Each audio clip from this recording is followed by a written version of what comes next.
जय जवाहर दोस्तों स्टूडेंट्स, आज हम आपके सामने एक और नए वीडियो के साथ पेश हैं जिसमें हम लोग आज देखेंगे फसल उत्पादन का जल निकास अध्याय से, जिसमें से हम लोग जो है इसका पार्ट 1 और पार्ट 2 लेकर आए थे और आज हम आपके सामने लेकर आए हैं इसका पार्ट 3, जिसमें से हम लोग देखेंगे 40 महत्वपूर्ण क्वेश्चन जो आपके पीटी के दृष्टि से बहुत ही महत्वपूर्ण हैं। तो शुरू करते हैं आज का क्वेश्चन। उपलब्ध अमृत जल निम्न में से किसी एक में रहता है, कहाँ पर वो रहता है? तो इसमें आपका ऑप्शन नंबर बी आएगा। इसमें बोलता है क्षेत्र, क्षमता तथा स्थायी अम्लानी बिंदु में जो है वो रहते हैं। तो मृदा में अब फसलें नष्ट हो जाती है। मृदा में फसलें जो है कब नष्ट होता है? तो इसमें आपका आंसर आएगा ऑप्शन नंबर बी। इसमें बोलता है देर तक की अधिकता से। अगर वहाँ पर फसल आपका पक गया उसके बाद अगर उसको हम लोग रखते हैं तो आपका जो फसल होता है वो नष्ट हो जाता है। फसलों की जलमांग होती है। फसलों का जलमांग क्या होता है? तो इसमें आपका ऑप्शन नंबर आएगा ए, जिसमें बोलते हैं वाष्पोत्सर्जन प्लस अंतःस्रावन आदि द्वारा जल की हानि। वाष्पोत्सर्जन के द्वारा जल की भी हानि होना और अंतःस्रावन के द्वारा जल की जब हानि होती है तब फसलों को जल की आवश्यकता होती है, जिसको बोलते हैं जलमांग कहते हैं। इसमें अधोपृष्ठीय सिंचाई अधिक प्रभावी होती है। अधोपृष्ठीय सिंचाई कहाँ पर जो अधिक प्रभावी होती है? तो इसमें आंसर आएगा आपका बी। इसमें बोलते हैं कड़ी अंतःपृष्ठीय मृदाओं में जो है इसकी बहुत ही प्रभावशाली ये होता है। ईजियम स्क्रू द्वारा जल सतह से पानी उठाने की सर्वोत्तम ऊंचाई होती है। इस बोलते हैं ईजियम स्क्रू द्वारा जल सतह से पानी को उठाने की सर्वोत्तम विधि क्या होती है, मतलब उसकी ऊंचाई कितनी होती है? तो ऊंचाई में इसमें आएगा आपका 1 मीटर इसका जो है ऊंचाई होना चाहिए। भूमि का अतिरिक्त जल कृत्रिम ढंग से निकालने की क्रिया को कहते हैं, क्या कहते हैं? तो इसमें आपका आ जाएगा, इसको क्या बोलते हैं? जल निकास। ऑप्शन नंबर बी आपका सही हो जाएगा। अतिरिक्त जल निम्न कुप्रभावों के कारण फसलों के लिए हानिप्रद होता है। क्या कुप्रभाव कारण फसलों के लिए हानिकारक होता है? तो इसमें आपका ऑप्शन नंबर आ जाएगा बी। इसमें बोलता है जड़ों का उथला होना, जड़ उथले होंगे, वायु के प्रवेश में कमी और लाभप्रद लवणों का एकत्रीकरण जो है वो होता है। इसके कारण से कुप्रभाव उसमें होते हैं। गन्ने और धान की फसलों की जल मांग क्रमशः होती है। जल मांग उसकी कितनी कितनी होती है? तो इसमें आपका आंसर नंबर आ जाएगा, ऑप्शन नंबर इसमें होगा, ऑप्शन नंबर आएगा इसमें डी। कितना होता है? 1.16 से 1.23 मीटर और 1.45 से 1.67 मीटर जो है इसकी क्या होती है? जल मांग जो है इसमें होती है। ठीक है।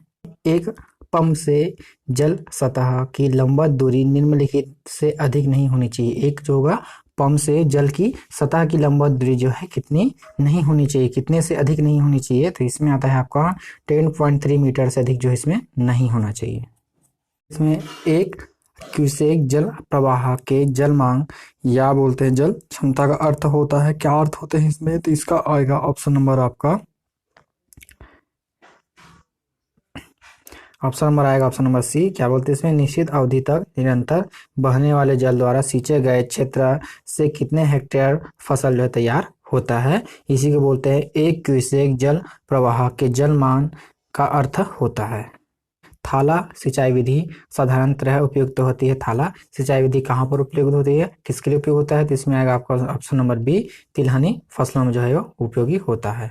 इसमें केंद्रीय शुष्क क्षेत्र अनुसंधान संस्थान कहाँ पर है? केंद्रीय शुष्क अनुसंधान क्षेत्र आपका बी जोधपुर में स्थित है। मृदा की नमी मापते हैं, किसके द्वारा इसको मापा जाता है? इसमें आपका ऑप्शन नंबर आ जाएगा ए, मोनोमीटर द्वारा इसको जो है मापा जाता है। कुंड में सिंचाई करना बहुत उपयोगी है। कुंड में सिंचाई करना बहुत उपयोगी है, किसके लिए उपयोगी है? आलू में जो है वो उपयोगी होता है। मक्के में सिंचाई के लिए सबसे क्रांतिक अवस्था होती है। मक्के में सिंचाई के लिए सबसे अधिक क्रांतिक अवस्था कब होती है? तो बोलते हैं इसमें पौध निकलते समय इसमें जो है सिंचाई के लिए क्रांतिक अवस्था होती है। गेहूं की जल आवश्यकता है। गेहूं में जल की आवश्यकता कितनी होती है? इसमें आएगा आपका ऑप्शन नंबर बी, 250 से 600 mm यानी कि मिलीमीटर की होती है। जल निकास का प्रमुख उद्देश्य किसके बाहुल्य को निकालता है? क्या बोला इसने? जल निकास का प्रमुख उद्देश्य किसके बाहुल्य को निकालता है? तो इसमें आएगा आपके पानी के बाहुल्य को जो है वो निकालता है। रहट से 1 हेक्टेयर खेत की सिंचाई में कितने घंटे लगते हैं? तो रहट के द्वारा अगर हमको 1 हेक्टेयर की सिंचाई करना है तो कितना घंटे इसमें लगेगा? तो इसमें आएगा आपका ऑप्शन नंबर डी 60 घंटे जो इसको लगते हैं। फिर इसमें अधिकांश एक वर्षीय फसलों में सिंचाई की आवश्यकता तब पड़ती है जब मृदा आर्द्रता का प्रतिशत घटकर रह जाता है। कितना प्रतिशत घटकर रह जाएगा तब उसमें जो है क्या होगा, उसमें सिंचाई की आवश्यकता होती है। तो इसमें आ जाएगा आपका ऑप्शन नंबर होगा डी, ऑप्शन नंबर डी होगा। इसमें उपलब्ध पानी का 60 से 65% जो है घट जाता है, तब इसको जो है रखते हैं, उसको डालते हैं। क्यूसेक है, क्यूसेक क्या होता है तो इसको हम लोग देखते हैं। तो इसमें आएगा आपका ऑप्शन नंबर आएगा सी, घन मीटर प्रति सेकंड को क्या बोलते हैं? क्यूसेक के नाम से जानते हैं।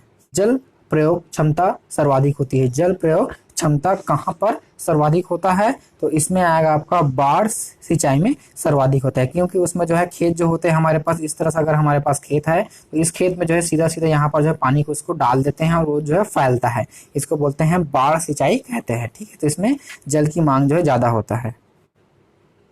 जलीय क्षरण की प्रथम आवश्यकता है, जलीय क्षरण की प्रथम आवश्यकता क्या होता है? जिसमें आपका ऑप्शन नंबर हो जाएगा ए, ऊपरी सतह का बह जाना जो है उसको बोलते हैं जलीय क्षमता का प्रथम आवश्यकता। एक क्यूसेक जल प्रवाह का अर्थ होता है, एक क्यूसेक जल प्रवाह का क्या अर्थ होता है? तो इसमें आपका आ जाएगा option number C, 1 cubic foot प्रति सेकंड का बहाव को बोलते हैं इसमें 1 क्यूसेक जल प्रवाह का अर्थ।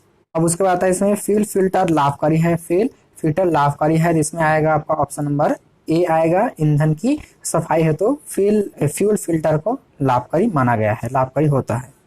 प्रयोग में लाए गए पानी का आयतन तथा उसे तैयार आपकी फसल के क्षेत्रफल के संबंध को क्या कहते हैं? तो इसको क्या कहा जाता है? तो इसमें आएगा आपका जल मांग जो है इसको कहते हैं। वास्तविक जल क्षमता में नहीं होता है, वास्तविक जल क्षमता में नहीं होता है। क्या नहीं होते हैं?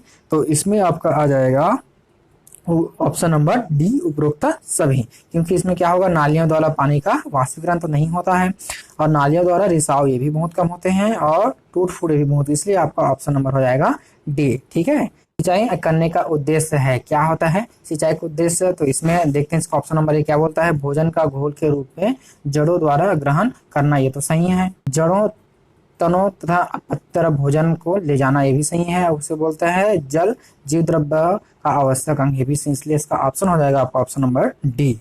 भूमिगत जल निकास में नाली का निर्माण किया जाता है, भूमिगत जल निकास में नाली का निर्माण जो है किससे करते हैं? तो इसमें किया जाता है आपका ऑप्शन नंबर बी, मोल हल द्वारा जिसके की निर्माण जो है किया जाता है। इसमें पौधों का लगभग कितना प्रतिशत भाग जल द्वारा बना होता है? मोस्ट टाइम पे क्वेश्चन, पौधों का लगभग कितना प्रतिशत भाग जो है जल के द्वारा बना होता है? इसमें आएगा आपका 90% जल का भाग जो है उसमें रहता है पौधों में। चने का सिंचाई संकट काल होता है, चने का सिंचाई संकट काल होता है, कब उसका संकट काल रहते हैं? तो संकट काल में आपका आ जाएगा मार्च जो होता है, मार्च माह जो होता है इसका संकट काल होता है।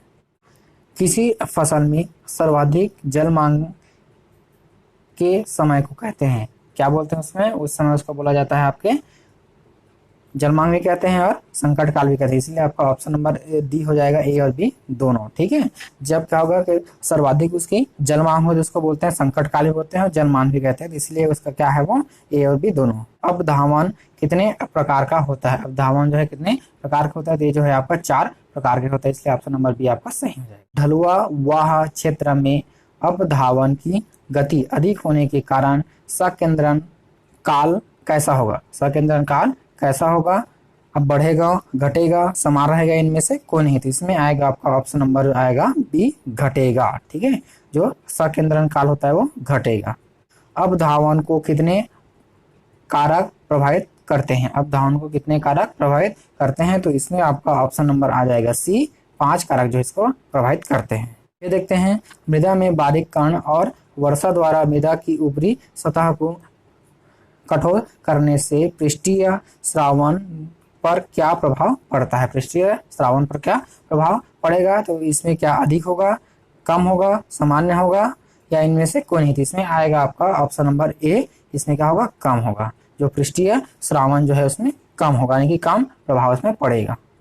यदि हम मृदा पृष्ठीय स्राव को बढ़ा लें, मृदा पृष्ठीय स्राव को बढ़ा ले तो भूमि भू क्षरण पर इस पर क्या प्रभाव पड़ेगा, भू क्षरण पर इसका क्या प्रभाव इसमें होगा, तो इसमें भी क्या होगा आपके ऑप्शन नंबर बी हो जाएगा, कम होगा। इसका जो प्रभाव है वो बहुत कम होगा, क्षरण का प्रभाव कम होगा।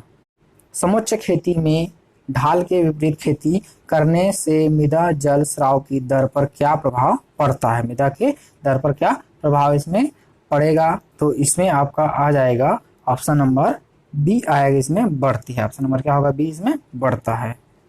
खेतों को समतल बनाने में मृदा जल स्राव पर क्या प्रभाव पड़ता है, इस पर क्या प्रभाव पड़ेगा, इसमें आपका ऑप्शन नंबर हो जाएगा ए, बढ़ती है।